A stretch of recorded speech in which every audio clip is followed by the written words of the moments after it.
This is John with Brainstorm Comics and Gaming, and we're here to hit you up with some of the quick hits of the books you should be taking a look at on the new release wall this Wednesday. So let's get started with the High Five Comics for March 3rd, 2021. Starting with number 5, we have Berserker number 1, brought to you by Boom Studios, Keanu Reeves, and Matt Kent.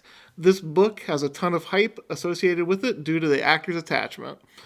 If you're into blood-soaked action, this book is for you. The story follows an immortal who now works for the government, for which he is promised answers regarding his existence. I know a lot of people are going to be looking forward to this one. There are a lot of covers out there. I'm not going to lie, we went a little light on this one ourselves, not because we didn't believe in the title, but because of the marketing behind it. But this is one that you're definitely going to want to check out. So that brings us to number 4, which is Nocta number 1. Scott Snyder, fresh off of the conclusion of Dark Knight's death metal, brings with him Tony Daniel, who is known for his dark artwork. They bring us this new Image title where Earth has been cast into perpetual darkness, where the darkness causes the people of Earth and all creatures on Earth to be turned into shades. Valentina transports goods and people through the darkness, transporting them through the dangerous environs outside of her door. This title is definitely in the wheelhouse of Scott Snyder, who lives in the dark universe of Batman and the dark universe of the DCU. This seems to be right in that same sort of vein. And that brings us to number 3, Jonah and the Impossible Monsters, number 1. Chris Samney writes and draws this new series of action, adventure, and monsters. Those of you who have read Daredevil in the past may recognize his artwork. Same with, I believe he worked on Captain America as well. The character Rainbow is searching for her lost sister, braving the monsters that threaten the existence of all of humanity. The artwork alone in this one is worth the price of admission.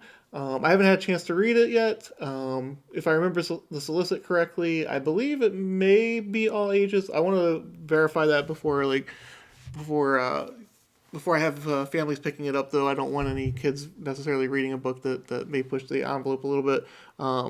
But if I remember correctly, this one is for all ages. And that brings us to number 2, Suicide Squad number 1. Infinite Frontier is bringing us a slew of new titles this week for the DC Universe. The Suicide Squad still sees Amanda Waller in control, but her parameters have now changed with who she can draft to her team. They have been extended beyond the normal prisoners of the DCU, but saying anything else would be telling and ruin the story for this one. It's definitely an action-adventure story. It ties into Batman this week and also to the Infinite Frontier number 0. If you are a Suicide Squad fan, you're going to be on the edge of your seat as the status quo is drastically altered in this one. Like I said, I don't want to spoil too much. I definitely got a lot of excitement out of this one. The DCU seems to be back on the right path, and I am very happy about that. And that brings us to number 1, DC Infinite Frontier number 0. All the sins of the past decade plus are forgiven after this issue. Characters return, characters step aside, and characters are reinvigorated with their purpose. This book made me smile, it made me cheer, it made me get ready for the adventure that the DC Universe is getting ready to set upon. This book is on par with the DC Rebirth from a couple years ago.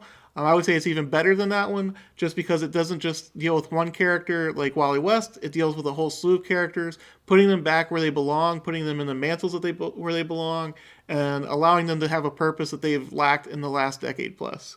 I'm also going to give this one my money-back guarantee. If you do not like this book, you can bring it back, and I will give you your money back for it.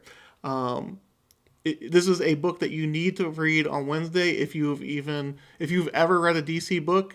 The hope is back. The bright and cheery universe is back. The characters that you know and love are finally back where they belong. So hopefully you enjoyed this video. Please like the video, subscribe to our channel, and share this content with other comic fans. Hopefully this video helps you make your decisions on Wednesday a little easier, and thank you for watching.